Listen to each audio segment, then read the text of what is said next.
ABŞ bazaları hədəfdə. İran qisas andı içib. Artıq sayını da itirmişik bu qisas adlarının. İran Amerika Birləşmiş Ştatları ordusunun öz bazalarından hərbi əməliyyat üçün istifadə etməsi halında dərhal cavab tədbirləri endirəcəyini açıqlayıb. Deməli, xəbərə baxın Heydər bəy. Müsavat xəbər verir ki, bu barədə yüksək rütbəli İran hərbçisi Telegrafa müsahibəsində xəbərdarlıq edib.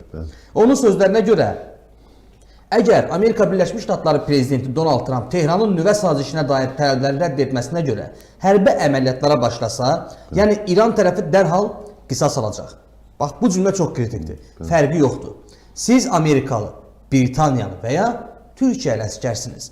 Əgər bazanızdan ABŞ ordusuna istifadə edirsə, siz hədəf olacaqsınız deyə İran rəsmisi bildirib. Açıq-aşkar Türkiyəni də təhdid edir. Siz, Rüsif bəy, o məsələ İrandan uzaq.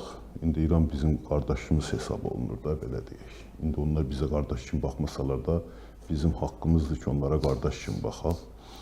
O belə bir söz var, deyir, itə deyirlər ki, niyə hürürsən? Deyir, qorxuduram da. Deyir, bək, quyruğun niyə əsir? Deyir, özüm də qorxuram axı. Yəni, indi bu İranın bu sözü, Xameneyinin sözüydü də, deyirdi ki, biz, nə bilim, bütün xalq ona qarşı çıxacaq, biz, nə bilim, o İran bazaları, Amerika bazalarını vuracağıq. Bu mənə həmən məsələ xatırladır. Deyirlər ki, niyə quyruğun əsir, deyir, özüm də qorxuram. Yəni, bu qorxunun nümayişidir.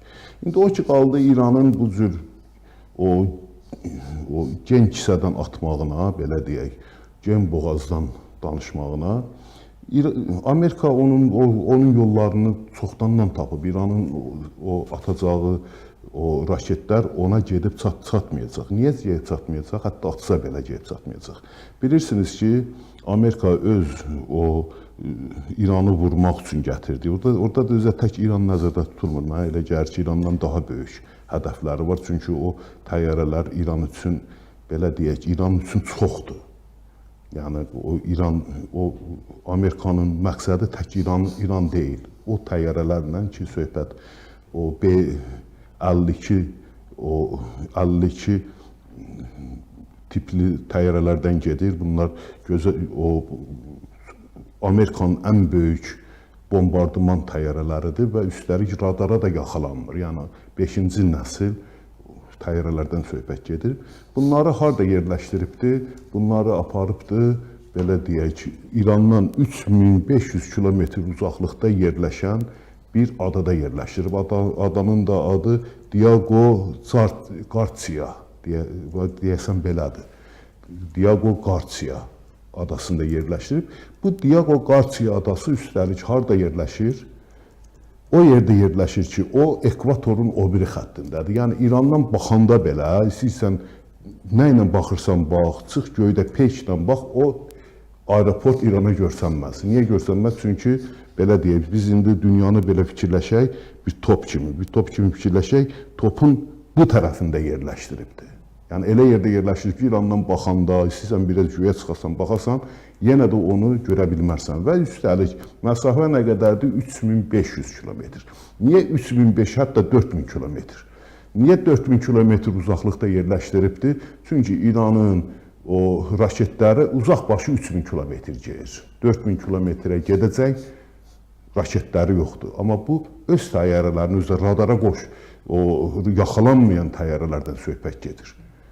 İndidən yerləşdirib, özdə bir 100-ə qədər deyəsən təyyarədir, gətirib orada yerləşdirib. 2 dənə o hərbi gəmi göndərib, o həmin hərbi gəmilər də təyyarə daşıyan gəmilərdir. Onların da hər birinin üzərində 100 dənə təyyarə vardı. Yəni təsəvvür eləyin, 2 dənə gəmidə 200 dənə təyyarə var. Və üstəlik B-52 təyyarələri, bombardıman təyyarələri yerləşdirib. Bu B-52 təyyarələri də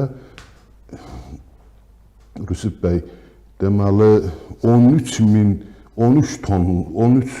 tonluqda, belə deyək, 13 tonluq bomba daşıyan təyyarələrdir. 13 tonluq. 2 dənəsini məsələ ona yükləsələr, rahatlıqla, özdə onlar ən azı 50 metr dərinliyi vurur, 50-60 metr dərinliyi vurur. Birbaşa İranın o yerin altında gizlətdiyi o hərbi bazaları vurmaq üçün istifadə olunacaq silahlardan söhbət gedir. Gətirib orada yerləşdirib, özünün də təhlükəsizliyin tədbirlərini də alıbdır. İranın mən hesab eləmirəm ki, Amerikaya gücü çata, Amerikanın o təyyarələrini və yaxud o Orada tamaşaçılarımızdan misal üçün qardaş deyirsiniz İrana biraz etiraz var, ancaq mən belə başa düşürəm ki, söhbət molla rejimindən getmir dostlar. Yox, mən əlbəttə İranı, mən molla rejimini demirəm. İndi İranda bizim 30 milyon, 40 milyon soydaşımız yaşayır. Türk torpağı deyə, yəni bu torpaqlar. Ora Türkün əzəli torpağıdır. Yəni siz məsələn Səlcuqilər dövləti orada qurulubdur. Həmən torpaqda biz də oranın parçası olmuşuq. Amma biz ucqar olmuşuq. Yəni belə deyək də, ucqarla hər halda mərkəz eyni deyil. Yəni əsl Türk torpağı oradır. Orada bizim o belə deyək vətənimizin əsas hissəsi oradır. Biz sabahları da yəqin ki bizim o vətənimiz yenə birləşəcək, yenə bir olacağıq. O İranda mən inanıram ki bir gün mütləq Türk hökmdarlığı qurulacaq. İndi bu İran rejimi çöksün, bu din rejimi çöksün, orada mütləq demokratikləşmə getməlidir. Demokratikləşmə gedəndə bizim insanlarımızın sayı, türklərin sayı İranın yarısı qədərdir, ən azı yarısı qədərdir. Yəni o nə olacaqdır? Həmən dövlət türkləşəcək və yaxud həmən dövlətin türk parçası oradan parçalanacaq, yeni bir dövlət formalaşacaq. Onlar bizim qardaşımızdır, biz istəsək də, istəməsək də. Biz Xameneiyə, Xumeyniyə, Xamneyiyə, indi hər adı da müxtəlif cür yazılır, adam bilmir ki. Xameneyi. Necə oxusun? Əslində Xamneyidir də, onun Xamnə şəhərində anadan olduğuna görə Xamneyidir. Yəni, həmən o Xamneyin özü belə türkdür. Və yaxud Pezişiyan, o belə türkdür. Yəni, baxmayaraq ki, onlar Farsa işləyirlər, belə manqurtdular. İndi Türkün də manqurtu var da, indi Türkün hamısı salamat adam deyil ki. Bizim də içərimizdən o şeyin məşhur bir sözü var idi. Fikrət Qocanın deyir ki, babalarımız qaçaq olub, mərd olub, babalarımız qoçaq olub, mərd olub, bəs namərdlər hardan olub, bəs bax bu fikir mənə dərd olub.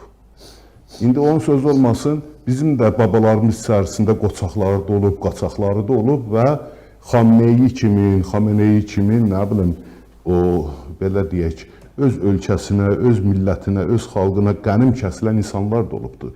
Biz o öz yaxşılarımızı qiymətləndirməliyik, öz yaxşılarımıza qiymət. Bir dənə insana görə bütün bir xalqa, bütün bir dövlətə qiymət vermək olmaz. Bu günləri bizdən daha çox İranın gələcəyini o insanlar fikirləşir. O insanlar fikirləşirlər ki, bu rejimdən canını qutarsınlar və düzənməli başlı bir dövlət qursunlar, düzənməli başlı bir dövlətin vətəndaşı olsunlar. Ölkələrinin min bir əziyyətlə qazandıqları pulları Suriyada, orada, burada xərcləməsinlər, yəni belə deyək ki, vəhşiliyə xərcləməsinlər, qana, qadıya xərcləməsinlər.